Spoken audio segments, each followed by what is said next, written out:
passes were allowed to participate in the government's labour recalibration program, but those without passes are supposed to leave the country before midnight today. Earlier on June 25th, more than 200,000 undocumented migrants have been repatriated under the recalibration program.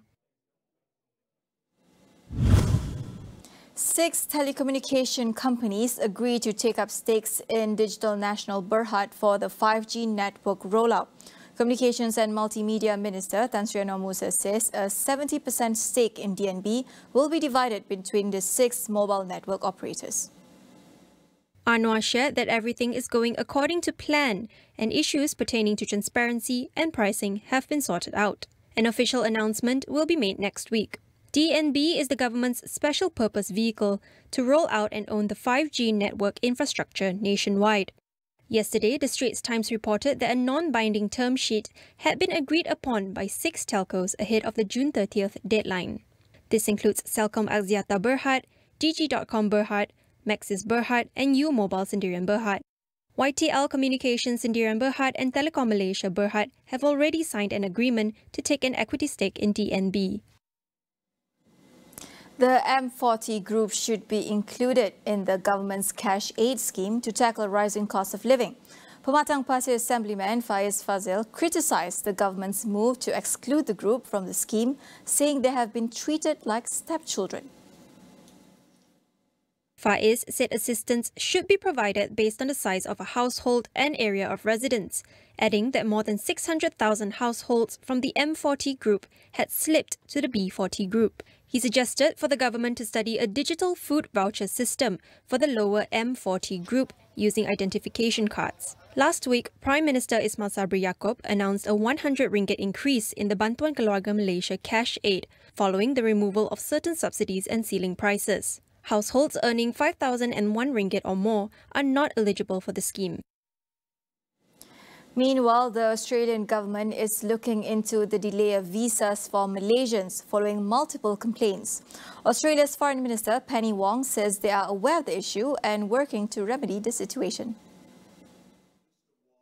Having visited the Australian High Commission in Kuala Lumpur earlier this week, Wong noted there was a backlog of applications to clear. She was responding to a question about the visa delays faced due to strict requirements, which require Malaysians to provide information such as their bank records. Wong spoke to reporters after a walkabout at Fosang in Luyang, Sabah, the state where she was born. She was here on an overnight visit and left for Australia in the afternoon.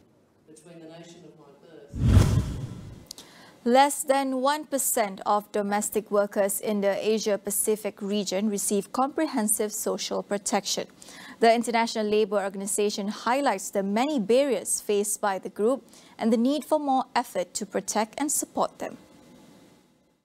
During COVID-19, most domestic workers were working much longer hours than they would usually do because they were caring for the employer family all members were in the house all the time during lockdowns. In addition, domestic workers would be much further isolated than they usually are because they could not take days off. They would not leave the employer's house because the employers were afraid they might contract the COVID-19 virus. Domestic workers were also in a much higher risk of harassment and violence than usual, and they were often caring for the sick at the cost of their own health. Most domestic workers in the Asia-Pacific region are migrants, which adds to the complexity of the challenges. Maria stressed the importance of legislative means to address their woes. The inclusion of domestic workers in SOCSO a year ago was really a great achievement. This was applauded by the ILO and sets Malaysia ahead of some other countries in the region. But it's important to note that SOCSO provides migrant domestic workers only one benefit, only employment injury. So there's still a lot of legislative work to do to ensure comprehensive protection and equal treatment. And there's also major decent work deficits in Malaysia specifically that need to be addressed. The domestic workers' rights under the Employment Act are really limited. They don't have a day off. They don't have minimum wage, they don't have holidays, and they don't have a legislated working time. So all these are issues that should be addressed through legislative means. We go for a quick break. Stay with us.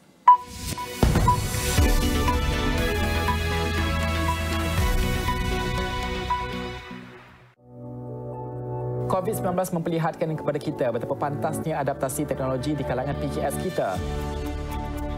Niaga AWANI dan Unified Business akan menyelami perjalanan kebangkitan semula PKS kita melalui segmen Jiwa SME setiap Selasa dan Khamis untuk inspirasi anda. Transformasikan perniagaan dengan Unified Business, rakan digital pilihan anda. Hubungi kami sekarang dan jimat sehingga 50%. Jom Unified Business.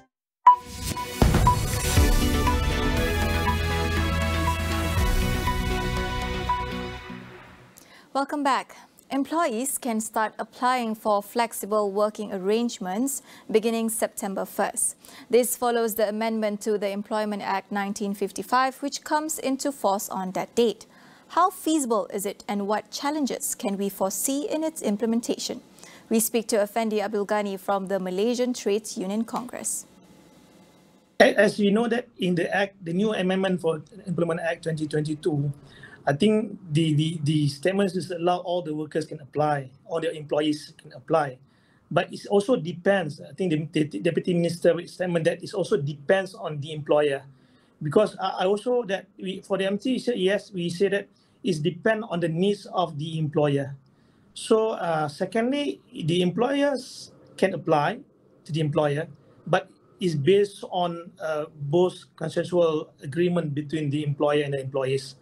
Cannot have a blanket instruction because it depends on the industry. But some industry, I think they're relevant to have the FWA. But some industry, they need to the operations. So I don't think so that they are more practical to implement the FWA. Yeah. Effendi said it's important for the flexibility to not be abused by all parties involved. Based on our experience for past 2 years when we were in the pandemic of COVID-19, that once the employees work from home, employees have flexible hours, and some employer take advantage on that, the cutting the pay cut, so they reduce their allowances. I think this is a thing that we need to be discussed. We don't want to have any issue after this, after the 1st September, that once the employees, they apply for the WFA, then the employer will cut down the salary or reduce the allowances for the employees. So I think this is challenging that. That's why for the MTUC, we really need the tripartite dialogue, because as you know that we have the National Level Advisory Council and LSC. Then we urge the governments to have this tripartite dialogue among the employer, employees, also the governments. Additionally, he also called for the full implementation of the new minimum wage, as this can also incentivize workers to increase their productivity. That's why you implement the minimum wages in our country. So because the minimum wages actually is moral to the workers, and also will improve the quality of or the productivity of workers in our country. So I think within the flexible hours or on the work from home is limited. It's limited conditions. Even with the flexible hours, I think we're afraid the quality of work will reduce, and then because they have limitations, you know. As a new generation makes its aspirations felt nationally, we need to ask what values, fears and commitments drive them. Tonight on Consider This, we speak to our guests about a new survey on Muslim youth. On to the international front, the son of late dictator Ferdinand Marcos Jr. was sworn in as the Philippines president today. This marks a stunning comeback for the famous Marcos political dynasty, ousted back in 1986. Marcos Jr., also known as Bongbong, won in a landslide victory in last month's election. In his first speech as president, he thanked the people for delivering what he called as the biggest electoral mandate in the history of Philippine democracy. He succeeds the outgoing leader Rodrigo Duterte, whose 6-year term ends today. Meanwhile, his daughter Sara Duterte was also sworn in as vice president today. The elder Ferdinand Marcos ruled from 1965 for 2 decades, almost half under martial law. before overthrown during a 1986 People Power revolution. R&B singer R. Kelly was sentenced to 30 years in prison today for using his superstardom to subject young fans to sexual abuse. The sentence came 9 months after the 55-year-old was convicted of racketeering and sex crimes last year. Several accusers testified during the 5.5-week trial about how Kelly promised to mentor them and help them attain stardom, only to subject them to degrading sexual treatment and physical harm. Many claim the abuse led to mental health problems that persist. Allegations about his abuse of young girls began circulating publicly in the 1990s, but his conviction came at the height of the Me Too movement. Widespread outrage for the Grammy winner's sexual misconduct was also fueled by the widely watched docuseries Surviving R. Kelly. Kelly's lawyers had argued he should get no more than 10 years in prison. He also faces federal charges in Chicago on child pornography and obstruction, and state charges in Illinois and Minnesota. Chinese President Xi Jinping arrives in Hong Kong today ahead of the 25th anniversary of the city's handover from Britain to China. It is his first trip outside of mainland China in nearly 2.5 years. The leader arrives after a 2-year transformation of bringing the city more tightly under Communist Party control, following the 2019 anti-government protests. Details on his trip have been kept under wraps, and the visit has sparked massive security efforts. Parts of the city have been shut down, and journalists from at least 7 media organizations were blocked from covering the ceremony days before the event. Xi is months away from finishing his first decade in power and is expected to seek a third term at a key meeting of the ruling Communist Party this fall. Israel faces its 5th election in 4 years after lawmakers voted to dissolve parliament today. Foreign Minister Yair Lapid will become interim prime minister until a new government is formed after elections on November 1st. He replaces Prime Minister Naftali Bennett, who announced he would not run in the upcoming election.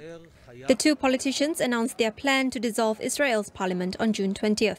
The government's collapse comes at a sensitive time for Israel as the nation looks to expand regional security and defense partnerships with Arab countries. Today's vote will also give Benjamin Netanyahu, who was Israel's longest-serving premier and now opposition leader, a chance to regain power. That is all we have for you on AWANI tonight. I'm Farnashe. Thank you for watching.